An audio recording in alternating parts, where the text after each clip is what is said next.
Hello friends, स्वागत है आपका हमारे इस यूट्यूब चैनल कॉमर्स प्लैनेट में। और आज के इस वीडियो में हम टाइप्स ऑफ ऑडिट उसके एमसीक्यू डिस्कस करेंगे। तो सबसे पहले अगर हम टाइप्स की बात करें, on the basis of organisation आपके दो टाइप की ऑडिट होती हैं, स्टैट्यूटरी ऑडिट और वॉलेंट्री ऑडिट। फर्दर हम अगर स्टैट्यूटरी ऑडिट को डिफाइन करें तो इसके भी दो पार्ट्स होते हैं, एक होती है गवर्नमेंट, दूसरी होती है नॉन गवर्नमेंटल। नॉन गवर्नमेंटल में भी कुछ सब एरियाज हैं, जैसे ऑडिट कंपनीज की करना, ट्रस्ट की ऑर्गेनाइजेशन की ऑडिट करना, audit of organisation covered under special structure. तो ये सारी आपकी होगी स्टैट्यूटरी ऑडिटर। जनरली एक ऑडिटर को ऑडिट करते समय एक स्टैट्यूटरी ऑडिटर हमें जो स्टडी करना है वो स्टैट्यूटरी ऑडिट रखना है। बाकी सारे अलग अलग जो टाइम है उसके अकॉर्डिंग किए जाते हैं, अलग अलग सर्कमस्टांसेस कंडीशन के अकॉर्डिंग अलग अलग ऑडिट होती है। लेकिन मोस्ट ऑफ रूल आपको जो ध्यान में रखने हैं वो स्टैट्यूटरी ऑडिटर को ध्यान में रखते हुए स्टडी करनी है। वॉलेंट्री ऑडिट का जो पार्ट है वो होता है, अगर सोल प्रोप्राइटर चाहे तो स्वेच्छा से वो ऑडिट करवा सकता है। एचयूएफ और पार्टनरशिप ये तीन वॉलेंट्री ऑडिट करवाते हैं। तो यहाँ स्टैट्यूटरी और वॉलेंट्री ये दो मेन पार्ट है ऑर्गेनाइजेशन के बेसिस पे। दूसरा बेस हो सकता है कैटेगराइज करने का, इंटरनल और एक्सटर्नल जो है वो ऑडिट। इंटरनल आपके इंटरनल स्टाफ करेंगे और एक्सटर्नल बाहर से कोई ऑडिटर अपॉइंट होके आपकी फर्म की ऑडिट करेगा। अगर हम अप्रोच के बेसिस पे बात करें तो तीन टाइप के आपके होते हैं, based on time, based on scope और बेस्ड ऑन ऑब्जेक्टिव। टाइम के बेसिस पे कॉन्टीन्यूस ऑडिट, यानी कि ड्यूरिंग द ईयर जब ऑडिटर चाहे तब वो बीच बीच में आके आपकी जो कंसर्न इंडस्ट्री या फैक्ट्री कॉरपोरेशन जो भी है वहाँ आके ऑडिट कर सकता है। इंटरिम ऑडिट भी एक जो कंटिन्यूस ऑडिट है वो बैंक में ज़्यादातर परफॉर्म की जाती है। इंटरिम ऑडिट भी एक तरह की ऑडिट है जो टाइम पीरियड के बाद स्पेसिफिक टाइम पीरियड, जैसे क्वार्टरली, हाफ ईयरली कर लिया। पीरियोडिकल ऑडिट हो गई, अब द ईयर एंड पे जो ऑडिट की जाती है वो। उसके अलावा बेस्ड ऑन स्कोप, स्कोप के बेसिस पे होती है कंप्लीट ऑडिट, होती है पार्शियल ऑडिट। ऑब्जेक्टिव के बेसिस पे भी तीन सब एरिया है, balance sheet audit, occasional audit और स्टैंडर्ड ऑडिट। तो ये बेसिकली एक टाइप ऑफ जो ऑडिट है उनका स्ट्रक्चर आपके माइंड में क्लियर हो चुका होगा कि किस किस टाइप की ऑडिट के बारे में हम यहाँ एमसीक्यू डिस्कस करेंगे। तो पहला एमसीक्यू है, audit can be divided into two categories on the basis of organisation. तो ऊपर के चार्ट में हमने देखा कि ऑर्गेनाइजेशन के बेसिस पे ऑडिट दो पार्ट में होती है, दैट इज स्टैट्यूटरी यानी रिक्वायर्ड अंडर लॉ, और दूसरी होती है आपकी वॉलंटरी ऑडिट यानी कि स्वैच्छिक ऑडिट। अगला क्वेश्चन है, internal audit is N evaluation and analysis of a business operation conducted by. तो जो इंटरनल ऑडिट होती है उसकी इवैल्यूएशन और एनालिसिस किसके द्वारा कंडक्ट किए जाते हैं? अकाउंटिंग स्टाफ के द्वारा, मैनेजमेंट के द्वारा, इंटरनल ऑडिट स्टाफ के द्वारा या एक्सटर्नल ऑडिट स्टाफ। तो यहाँ बात इंटरनल ऑडिट की है, तो जो इंटरनल ऑडिट स्टाफ है वो इस ड्यूटी को परफॉर्म करेगा। Third question, in a big organization, an internal audit is carried out by the team of a professional। अगर एक बड़ी फर्म है तो वहाँ कौन परफॉर्म करेगा? इसके लिए आपकी एक स्पेसिफिक ऑर्गेनाइजेशन होगी, तो वही इंटरनल जो ऑडिट है, यानी एक सेपरेट ऑर्गेनाइजेशन आपने सेट कर रखी होगी जो आपकी इंटरनल ऑडिट को परफॉर्म करेगी। आउटसाइड ऑडिट होती है वो इंटरनल नहीं रहेगी, और अगर आउटसोर्सिंग फंक्शन करवा दिया तो भी वो एक्सटर्नल में काउंट हो जाएगी। और रिटेलर्स वगैरह तो आपके एम्प्लॉय हैं तो वो भी एक्सटर्नल है, इंटरनल का पार्ट नहीं है।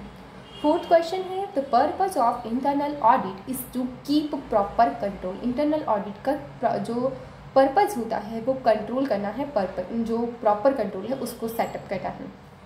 इसके लिए क्या ओवर अकाउंटिंग एक्टिविटीज़ की जाती हैं, ओवर ऑडिट एक्टिविटी की जाती है, ओवर मैनेजमेंट एक्टिविटी की जाती है, या ओवर बिजनेस एक्टिविटी के लिए किया जाता है? इसका पर्पस होता है बिजनेस जो एक्टिविटीज़ है उसको कंट्रोल करके रखना ही इंटरनल ऑडिट का पर्पस होता है। अगला है fifth question, the purpose of internal audit is to evaluate. तो इवेल्युएट करना, इंटरनल ऑडिट का पर्पस पूछा, किसको इवेल्युएट करेगा? इंटरनल ऑडिट सिस्टम को, अकाउंटिंग सिस्टम को, मैनेजमेंट अकाउंटिंग सिस्टम को, या स्टैट्यूटरी ऑडिट सिस्टम को? कि यहाँ इंटरनल जो आपका सिस्टम है ऑडिट का वो अकाउंटिंग सिस्टम को क्या करेगा? इवेल्युएट करेगा कि क्या अकाउंटिंग सिस्टम जो है वो प्रॉपरली है या नहीं है। सिक्स्थ क्वेश्चन, इंटरनल ऑडिट क्या रिव्यू करता है? ऊपर की क्वेश्चन में था इवेल्युएट करता है वो अकाउंटिंग सिस्टम को, रिव्यू किसका करेगा? आपके अकाउंटिंग एस्पेक्ट्स को, ऑडिटिंग एस्पेक्ट को, वर्किंग ऑफ एम्प्लॉयज़ को, या वर्किंग ऑफ बिजनेस को। तो वो पूरी वर्किंग जो भी बिजनेस की वर्किंग है उसको रिव्यू करेगा इंटरनल ऑडिट, क्योंकि वर्किंग ऑफ बिजनेस में आपकी सारे जो कॉन्सेप्ट्स हैं अकाउंटिंग, ऑडिटिंग और वर्किंग ऑफ एम्प्लॉय ये सारे के सारे ही इंक्लूड हो गए हैं। तो ये बेस्ट सूटेबल ऑप्शन है इस क्वेश्चन के अकॉर्डिंग। क्वेश्चन 7 में है the purpose of internal audit is to protect. तो पर्पज क्या होता है, किसको प्रोटेक्ट करता है इंटरनल ऑडिट? अकाउंटिंग स्टाफ को, ऑडिटिंग स्टाफ को, मैनेजमेंट को, एसेट्स को। तो यहाँ जो प्रोटेक्शन देता है इंटरनल ऑडिट वो एसेट्स को प्रोटेक्ट करता है, कहीं उनके बारे में जो भी मिस स्टेटमेंट नहीं हो जाए, मटीरियल मिस स्टेटमेंट नहीं हो। The purpose of internal audit evaluate, किसको इवेल्युएट करता है internal audit? Internal control system को, इंटरनल ऑडिट सिस्टम को, इंटरनल चेक सिस्टम को और ऑल ऑफ द अबव। तो जो आपका इंटरनल ऑडिट होता है वो इंटरनल चेक करता है कि सिस्टम में सारी चीज़ें सही से है या नहीं, तो ये इंटरनल चेक को इवैल्यूएट करता है। पर्पस क्या है इंटरनल ऑडिट का? Detect the error. The purpose of internal audit is to detect the error in the. तो किस में डिटेक्ट करेगा इंटरनल ऑडिट एरर्स को? बैंक रिकॉर्ड में, कैश रिकॉर्ड में, अकाउंटिंग रिकॉर्ड में या एम्प्लॉय के रिकॉर्ड में? तो अकाउंटिंग रिकॉर्ड एक ब्रॉडर टर्म है जिसके अंदर आपके बैंक, कैश और एम्प्लॉय के सारे रिकॉर्ड इंक्लूडेड हैं। तो यहाँ करेक्ट आंसर अकाउंटिंग रिकॉर्ड होगा। 10th क्वेश्चन है the purpose of internal audit is to detect. क्या डिटेक्ट करना? फ्रॉड को डिटेक्ट करना। तो bank account, cash account, cost account या बुक्स ऑफ अकाउंट? तो बुक्स ऑफ अकाउंट में आपके सारे अकाउंट्स इंक्लूडेड हैं। 11th क्वेश्चन है purpose of internal audit is to determine. Internal audit क्या डिटरमाइन करता है, किसकी लायबिलिटीज़ को डिटरमाइन करता है? अकाउंटेंट की, इंटरनल ऑडिटर की, एक्सटर्नल ऑडिटर की या एम्प्लॉयज़ की? तो जो है इंटरनल ऑडिटर है, ऑडिट है, वो डिटरमाइन करेगी एम्प्लॉयज़ की लायबिलिटी जो कि ऑर्गेनाइजेशन में वर्क कर रहे हैं। Internal audit can pin point the person responsible for. तो किस पर्सन को आप रिस्पॉन्सिबल करने के लिए, पिन पॉइंट करने के लिए इंटरनल ऑडिट की जाती है? क्या एरर्स को, फ्रॉड को या बोथ एरर एंड फ्रॉड या डी केयरलेसनेस? तो यहाँ हम जो केयरलेसनेस इंटरनल जो एम्प्लॉयज़ हैं उनके द्वारा की गई है उसको पिन पॉइंट करता है इंटरनल ऑडिट। 13 क्वेश्चन है the purpose of internal audit is to help. किस में हेल्प करता है इंटरनल ऑडिट? इंटरनल ऑडिट में, एक्सटर्नल ऑडिट में, मैनेजमेंट ऑडिट में या इंडिपेंडेंट ऑडिट में? तो जब आप इंडिपेंडेंट एग्जामिनेशन कर रहे हैं तब आप इंटरनल ऑडिट को जो हेल्प ले सकते हैं। 14 question external audit can rely on internal auditor. जो एक्सटर्नल ऑडिटर आया है वो रिलाई कर सकता है इंटरनल ऑडिट पे and there is no need. तो किसकी नीड नहीं होगी? स्टैट्यूटरी ऑडिट की तो नीड होगी, कॉस्ट ऑडिट की भी नीड होगी, मैनेजमेंट ऑडिट की भी नीड होगी, 100% चेकिंग की नीड नहीं होगी क्योंकि आप टेस्ट चेकिंग से भी अपना जो ओपिनियन है वो एक्सप्रेस कर पाएंगे अगर एक्सटर्नल ऑडिटर रिलाई करता है इंटरनल ऑडिटर पे। 15 क्वेश्चन है the purpose of internal audit is to check. तो क्या पर्पज है इंटरनल ऑडिट का, किसको चेक करने का? क्या वो इंटरनल अप्रेजल को चेक करना चाहता है, गवर्नमेंट अप्रेजल को चेक करना चाहता है, एक्सटर्नल अप्रेजल को चेक करना चाहता है या परफॉर्मेंस अप्रेजल को चेक करना चाहता है? तो यहाँ वो परफॉर्मेंस अप्रेजल को चेक कर रहा है कि क्या इंटरनल जो एम्प्लॉयज़ हैं प्रॉपर्ली जो अकाउंट्स वगैरह मेंटेन हुए हैं उनकी परफॉर्मेंस क्या है वो मेज़र की जा रही है। पर्पज क्या है इंटरनल ऑडिट का? प्रोवाइड करना सजेशन एंड इम्प्रूवमेंट। किसको वो सजेशन देते हैं? अकाउंटिंग की एक्टिविटी के लिए, ऑडिट एक्टिविटीज़ के लिए, एम्प्लॉय की एक्टिविटीज़ के लिए या बिजनेस एक्टिविटीज़ के लिए? तो ये तीनों टर्म आपकी बिजनेस एक्टिविटी में ही इंक्लूड है। तो बिजनेस एक्टिविटी के लिए आपको सजेशन मिलते हैं इंटरनल ऑडिट से।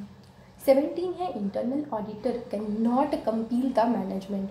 यानी इंटरनल ऑडिट किसको कंपेल नहीं कर सकता, कंप्लाइन जो आपकी है कंप्लेन नहीं कर सकता मैनेजमेंट को, किसके रिगार्डिंग? इम्प्लीमेंटेड सजेशंस के रिगार्डिंग, क्योंकि सजेशन हो सकता है उसके सजेशन को ना माना जाए मैनेजमेंट के द्वारा, तो इसके रिगार्डिंग वो कंप्लेन नहीं कर सकता। डिसकंटिन्यू सर्टेन एक्टिविटी तो वो कह सकता है, अगर एम्प्लॉय को रिप्लेस कर दिया तो भी वो कंपेल कर सकता है। नन ऑफ द अबव तो कोई ऑप्शन है ही नहीं। ये पूछ रहा है किसके रिगार्डिंग कंपेल नहीं होगा?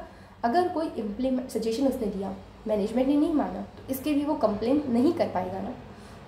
18 है internal audit staff can provide new ideas. अगर आपका इंटरनल ऑडिट जो स्टाफ है वो कुछ आइडिया दे रहा है, किसके रिगार्डिंग देगा? क्या accounting matters, auditing matters, legal matters या फिर वेरियस बिजनेस मैटर? तो वो आपकी बिजनेस की एक्टिविटी को कंट्रोल कर रहा है, इसके लिए उसके सजेशन भी उसी से रिलेटेड होंगे, यानी कि वो आपको बिजनेस एक्टिविटी, बिजनेस की जो बहुत सारे मैटर्स है उसके रिगार्डिंग ही आपको सजेशन और आइडियाज़ प्रोवाइड करेंगे। 19 क्वेश्चन है, पर्पज़ क्या है इंटरनल ऑडिट का? To determine the proper use. किसका प्रॉपर यूज़? अकाउंटिंग स्टाफ का, ऑडिट स्टाफ का, लीगल स्टाफ का या रिसोर्सेज का? तो वो डिटरमाइन करेगा प्रॉपर यूज़ आपके रिसोर्सेज का, ताकि कम कॉस्ट में इफ़िशिएंटली आप अच्छा प्रोडक्शन और ज़्यादा प्रोडक्शन कर पाएँ। 20th क्वेश्चन है, पर्पज़ क्या है इंटरनल ऑडिट का? एग्जामिन करना। किसको? ऑडिट की पॉलिसीज़ को, रिक्रूटमेंट पॉलिसी, अकाउंटिंग पॉलिसीज़ और production of sales and policies. तो यहाँ अकाउंटिंग पॉलिसीज़ को आपको एग्जामिन करना है इंटरनल ऑडिट में। 21 है, the benefit of internal audit is that proper accounting system. क्या बेनिफिट होता है कि आप प्रॉपर अकाउंटिंग बेनिफिट सेटअप कर पाएंगे इंटरनल ऑडिट की हेल्प से, क्योंकि already being used, not being used, introduce और नॉट रिक्वायर्ड, इसकी हेल्प से आप इंट्रोड्यूस कर पाएंगे एक प्रॉपर अकाउंटिंग सिस्टम को। 22 है, बेनिफिट क्या है इंटरनल ऑडिट का? Is there the better management. किसका बेटर मैनेजमेंट कर पाएंगे आप इंटरनल ऑडिट की हेल्प से? अकाउंटिंग कंसर्न का, ऑडिटिंग कंसर्न का, लीगल कंसर्न या बिजनेस कंसर्न? तो आपको ध्यान रखना है इंटरनल ऑडिट की मदद से हम मैनेजमेंट में बिजनेस कंसर्न के लिए जो बेटर वो है कर पाएंगे। The goal of business can be achieve if there is proper. तो बिजनेस के गोल कब अचीव कर लिए जाएंगे? अगर ये काम प्रॉपरली कर लिया जाए। तो कौन सा काम? इंटरनल कंट्रोल, इंटरनल चेक और इंटरनल ऑडिट, यानी ये तीनों के तीनों अगर प्रॉपर है तो आपके बिजनेस को, गोल को आप अचीव कर पाएंगे। नेक्स्ट क्वेश्चन है कि आपका मैनेजमेंट, जो 24 क्वेश्चन है, management could rely on internal audit. Management rely कर सकता है इंटरनल ऑडिट पे किसके लिए? गुड रिजल्ट के लिए, बेटर रिजल्ट के लिए, बेस्ट रिजल्ट के लिए? तो यहाँ हमारा आंसर होगा ऑल ऑफ द अबव, यानी कि वो गुड, बेटर और बेस्ट सभी तरह के रिजल्ट्स के लिए मैनेजमेंट रिलाई कर सकता है इंटरनल ऑडिट पे। अगला क्वेश्चन 25 है, the management can review progress through. किसके थ्रू वो प्रोग्रेस को रिव्यू कर सकता है? इंटरनल चेक, इंटरनल कंट्रोल और इंटरनल ऑडिट। तो इंटरनल ऑडिट के थ्रू रिव्यू करेगा किसी भी प्रोग्रेस को। यहाँ एक बात क्लियर कर देती हूँ कि इंटरनल कंट्रोल ब्रॉडर टर्म है, इंटरनल चेक और इंटरनल ऑडिट उसका दोनों पार्ट है, यानी इंटरनल चेक और ऑडिट को मिला के बनता है आपका इंटरनल कंट्रोल। अगला है, the internal audit is helpful to have effective control. Effective control के लिए इंटरनल ऑडिट हेल्प करता है किसको? अकाउंटिंग एक्टिविटीज़ को, ऑडिटिंग एक्टिविटीज़, बिजनेस एक्टिविटीज़। तो ये क्वेश्चन, इस तरह के क्वेश्चन हम बहुत पहले भी देख चुके हैं ऊपर से अब तक, जब तक हमने लगभग 26 क्वेश्चन किए हैं। तो ये क्वेश्चन लगभग 3-4 बार आपको देखने को मिल चुका है इस तरह के क्वेश्चन कि बिजनेस एक्टिविटीज़ एक ब्रॉडर टर्म है और बाकी सारी टर्म इसके अंदर इंक्लूड है। तो यहाँ वो अकाउंटिंग की बात नहीं कर रहा, सिर्फ ऑडिटिंग की बात नहीं कर रहा, यहाँ बिजनेस की जो कोर एक्टिविटीज़ है उसकी इफेक्टिवनेस की बात की जा रही है। The assets protection is possible. अगर आप एसेट्स को प्रोटेक्ट करना चाहते हैं तो इसके लिए हमने एक ऑलरेडी ऐसा ही तरह का दूसरा क्वेश्चन देखा था, जिसमें थोड़ा सा लैंग्वेज का घुमाव था बस।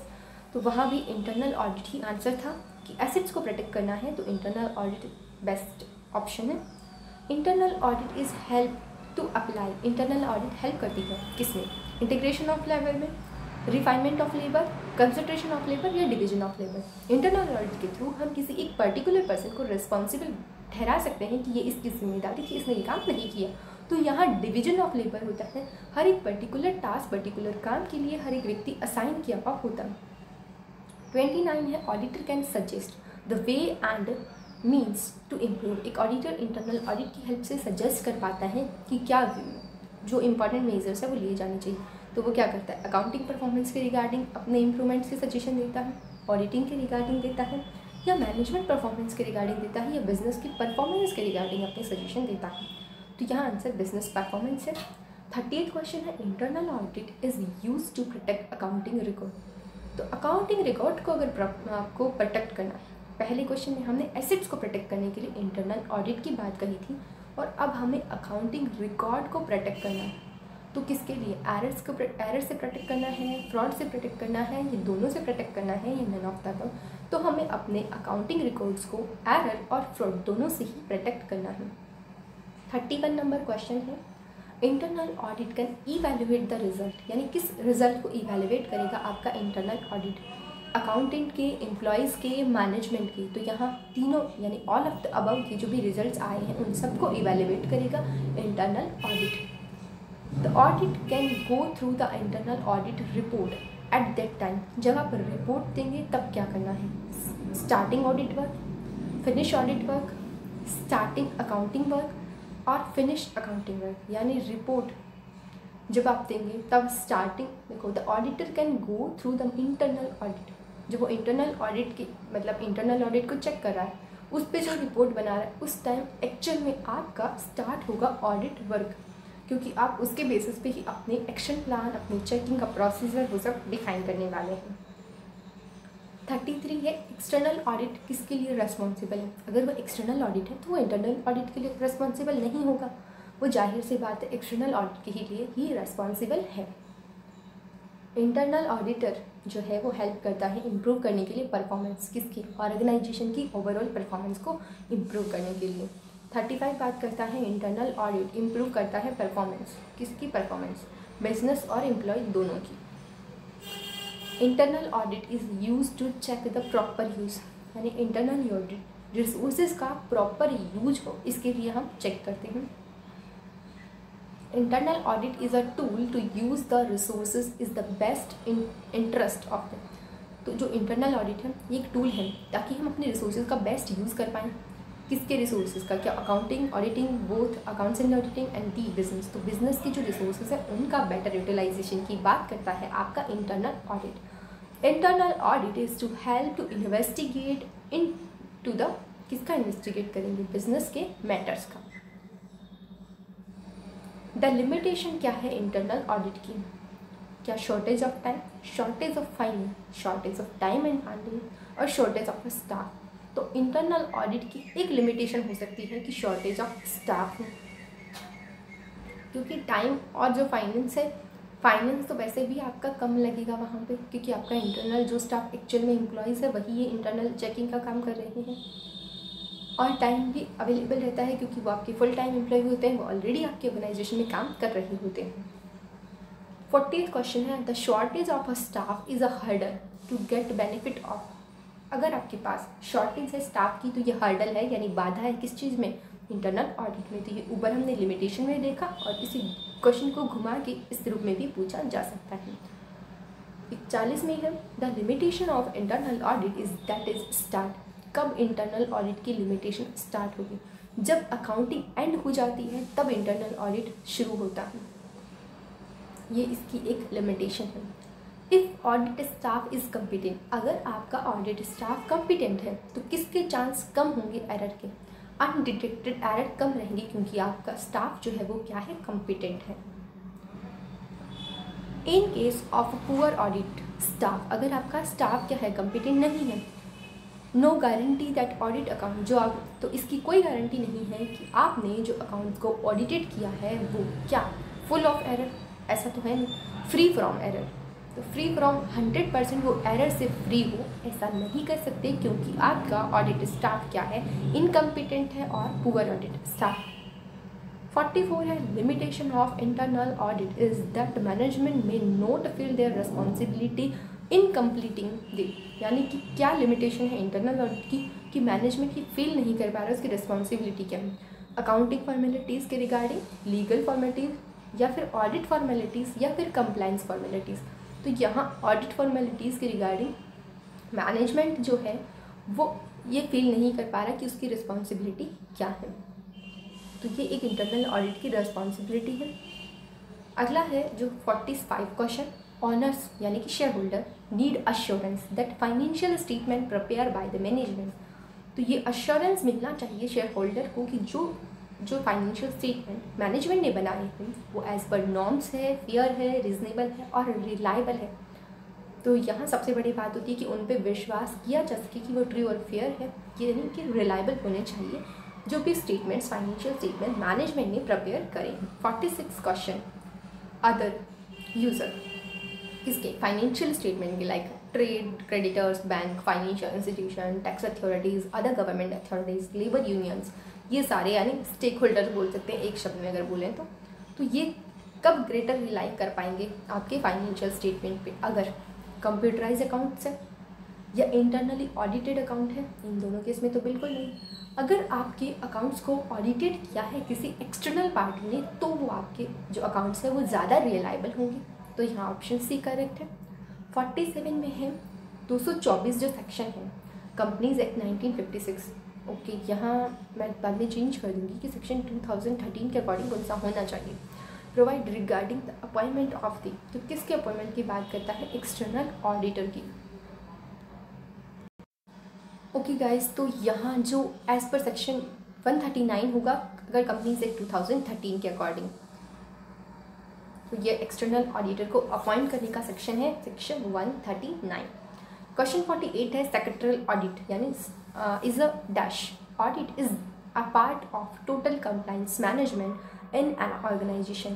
तो ये किसका टोटल कंप्लाइंस की बात करता है, क्या company audit, management audit, legal audit या कंप्लाइंस ऑडिट। क्वेश्चन के अंदर ही आपको हिंट गिवन है कि कंप्लाइंस कर रहा है मैनेजमेंट का, तो ये कंप्लाइंस ऑडिट होगा सेक्रेटरियल ऑडिट के अंदर। यहाँ कंपनी सेक्रेटरी इस ऑडिट को परफॉर्म करेगा कि जो भी रूल्स और रेगुलेशन है कंप्लाइंस करे गए हैं कंपनी के द्वारा प्रॉपरली या नहीं किए गए।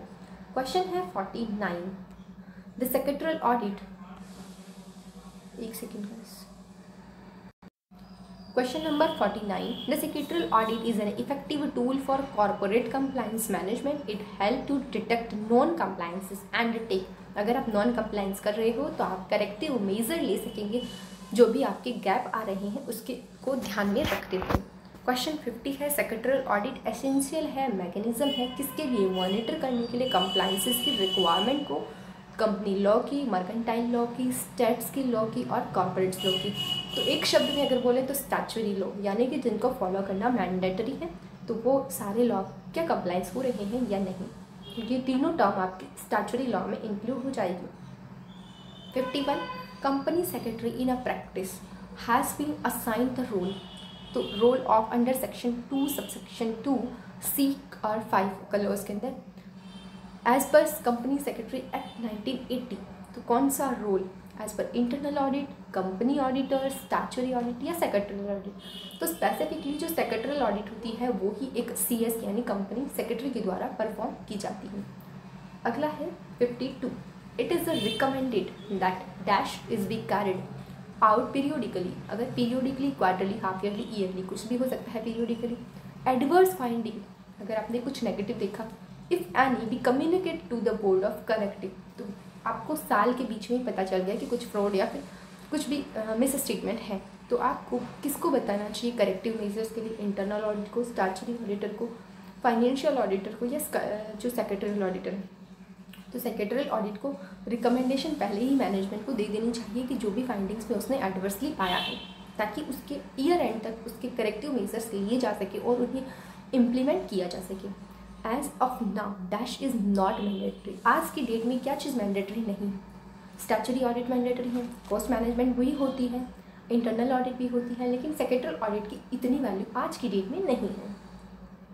54 है secretarial audit is an optionally undertaken, secretarial audit क्या है, ऑप्शनल है, यानी मैंडेटरी नहीं है कि आप उसे फॉलो करना ही पड़ेगा।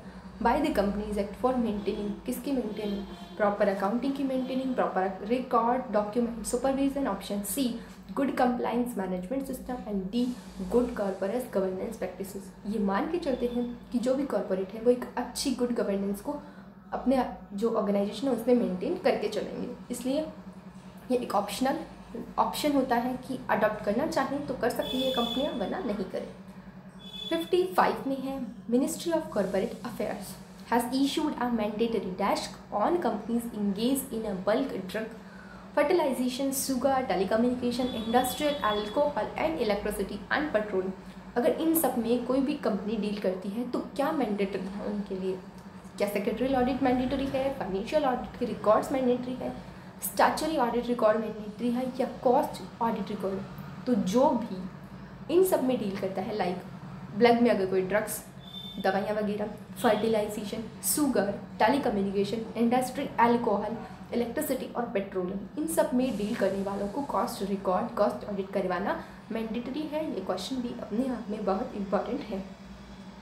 56 cost audit is a mandatory if immediate previous year aggrieved value. कब आपके लिए मैंडेटरी हो जाएगी कॉस्ट ऑडिट? अगर आपने पिछले साल की एग्रीगेट वैल्यू कितनी वैल्यू से एक्सीड हो जाए, एक स्पेसिफिक लिमिट है, वो लिमिट क्या है? तो लिमिट करोड़ में है, टोटल टर्नओवर के बेसिस पे चेक करना है, पेड अप कैपिटल के बेसिस पे चेक करना है, या फिर नेटवर्थ के बेसिस पे चेक करना है, या टोटल एसेट के बेसिस पे चेक करना है। तो ये आपको नेटवर्थ के बेसिस पे चेक करना है। अगर आपकी कंपनी की नेटवर्थ इतनी हो गई है या एक स्पेसिफिक लिमिट से ऊपर हो चुकी है तो भी आपको मैंडेटरी है कि आप ये ऑडिट करवाएं। The cost auditor is a जज to whether the pendant expenditure is design to give. एक सेकेंड गाइस, हम 57 को डिस्कस करने से पहले 56 में मैं आपको कुछ एडिशनल इन्फॉर्मेशन दे देती हूँ कि अगर cost audit mandatory in case में होगी जब एक स्पेसिफिक लिमिट आपने क्रॉस कर दी है। जैसे कि दो लिमिट होती है, एक होता है टर्नओवर और दूसरा होता है आपकी नेटवर्थ यानी एग्रीगेट टर्नओवर।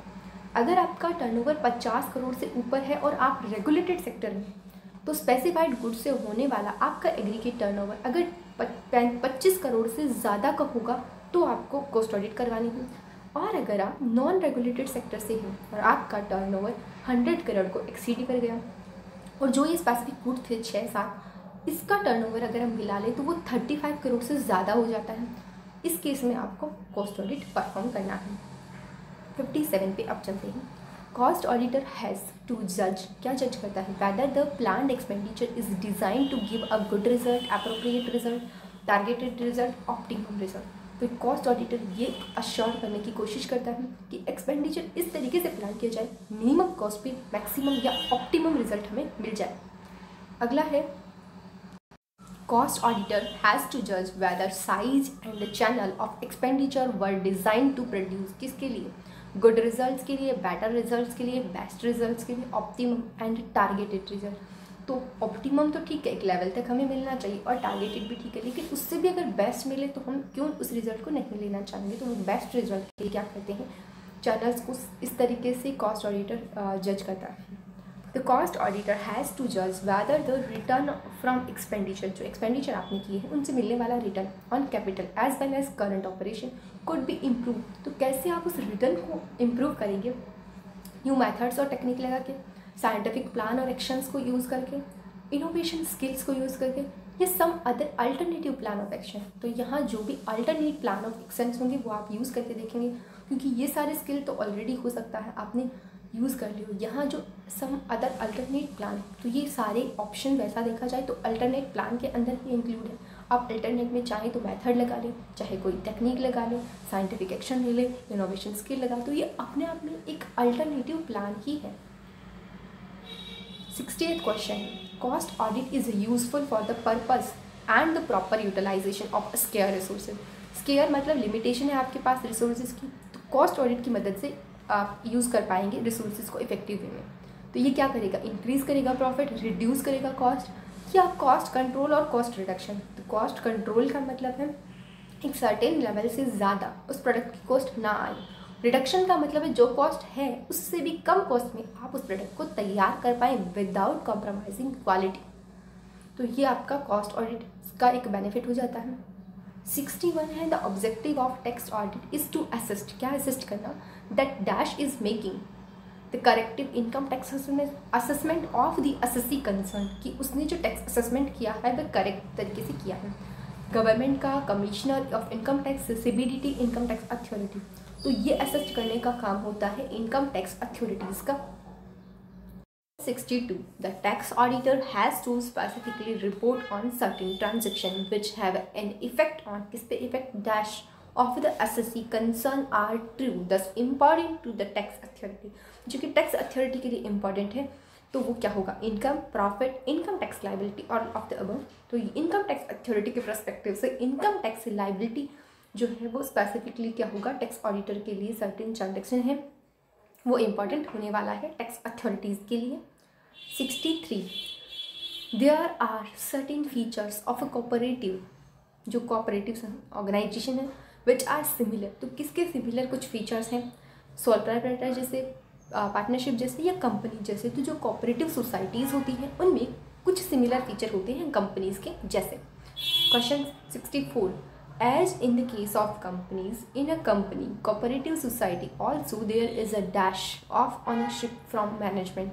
तो ownership जो cooperative society में owners और management दोनों separate होते हैं, जैसे कि आपकी companies में होते हैं. अगला है 65. Dash of a trust assures the creator of a trust and or those for whose benefit for the trust is a created, यानी कि जो is a beneficiary. The financial statement of a trust are reliable.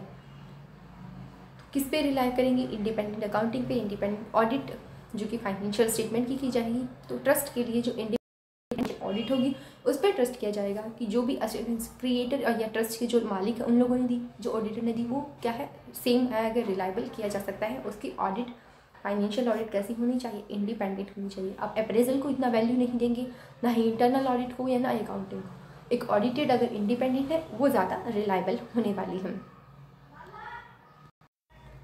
66 number question है. In many cases it is specifically provide that relevant law and और in a trust deed that shall get the financial statement of a trust audited. तो क्या financial statement owners, management और members या trustee, इनमें से किसके द्वारा financial statement जो है वो ऑडिटेड किए गए हैं? तो यहाँ trustee shall be get financial statement of trust is audited. तो ये स्पेसिफिकली डीड में ही लिखा होता है. 67 है. In India the income tax act 1961 provide करता है नॉन इंक्लूजन किसका? सर्टेन इनकम का of dash is there taxable income. Private trust के लिए, charitable trust, public trust, educational या रिलीजियस ट्रस्ट.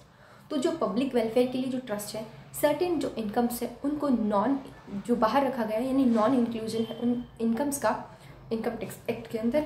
अगर आप प्राइवेट, चैरिटेबल या एजुकेशनल है तो वहाँ ये आइटम्स नहीं है इस तरह के. 68 है. मैनी पब्लिक ट्रस्ट, जो भी ट्रस्ट हैं, get their accounts audited assurance pursuant to their requirement of this. I think इसमें थोड़ा सा टाइपिंग मिस्टेक रहेगा मुझसे. Many public trust get their accounts audited pursuant to the requirement. किसकी रिक्वायरमेंट को परसुएट करते हैं? कंपनीज एक्ट की, इंडियन ट्रस्ट एक्ट की, cooperative society and income tax. तो जो परसुएंट रिक्वायरमेंट है ऑडिटेड अकाउंट्स को ऑडिट करने की, चूँकि एक ट्रस्ट है तो वहाँ हम इंडियन ट्रस्ट एक्ट को एप्लीकेबल करने वाले हैं. 69 dash is an examination of operation record and books of accounts of the insurance company. तो यहाँ इंश्योरेंस कंपनी का एग्जामिनेशन करना है तो इंटरनल ऑडिट, एक्सटर्नल ऑडिट या इंश्योरेंस ऑडिट करनी होगी या टैक्स ऑडिट करनी होगी. एक इंश्योरेंस कंपनी के केस में इंश्योरेंस ऑडिट की जाएगी.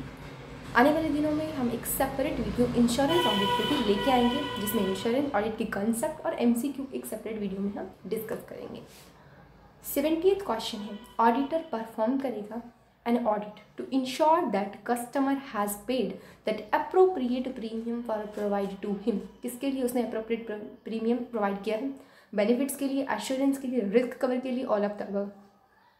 तो जो इंश्योरेंस प्रीमियम वो प्रोवाइड कर रहा है वो रिस्क को कवर करने के लिए इस तरह का प्रीमियम दे रहा है, ताकि जो फ्यूचर की अनसर्टेनिटी है, जो भी रिस्क हैं, वो इस प्रीमियम को पे करके जब भी उसको इस तरह की रिस्क अराइज हो, वो उससे एक प्रोटेक्शन पहले से ही ले रखा है प्रीमियम को पे करके, जो कि इंश्योरेंस पॉलिसी के रूप में है.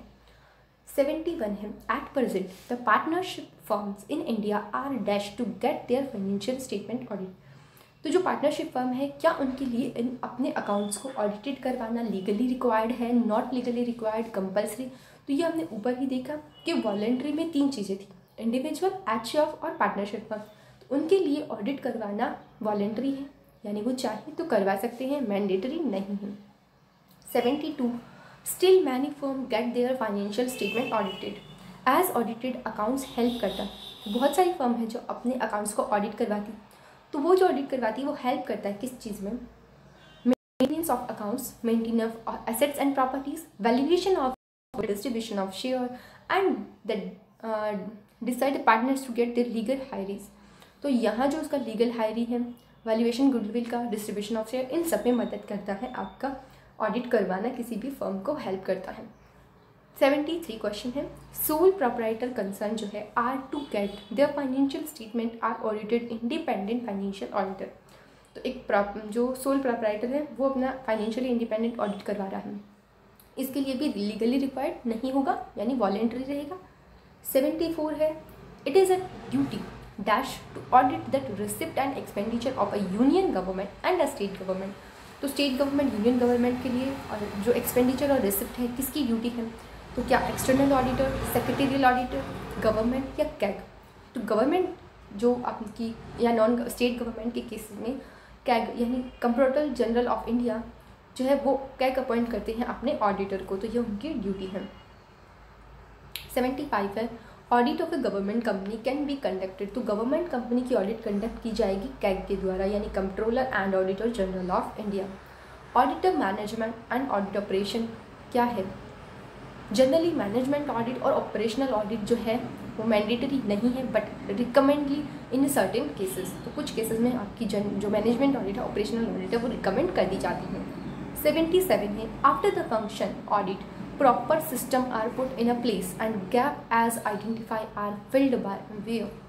अगर आप प्रॉपर सिस्टम प्लेस करा हुआ है और आपको कुछ स्टैंडर्ड और एक्चुअल में गैप दिख रहा है तो आपको क्या लेनी चाहिए? Legal action, corporative action, compensatory action? नहीं, आपको लेना चाहिए करेक्टिव एक्शन ताकि जो गलतियां हैं आप उसको कम और एलिमिनेट कर पाएँ। 78 एक performance audit can be review of a programme to assure. एक प्रोग्राम को रिव्यू करें किस लिए? कंप्लीट, सेटिस्फैक्ट्री, फुल प्रूव करने के लिए या सेटिस्फाइंग इट्स ऑब्जेक्टिव। तो किसी भी प्रोग्राम को रिव्यू इसलिए कर रहे हैं कि क्या जो ऑब्जेक्टिव सेट किए गए थे वो सेटिस्फाई हो रहे हैं या नहीं हो रहे।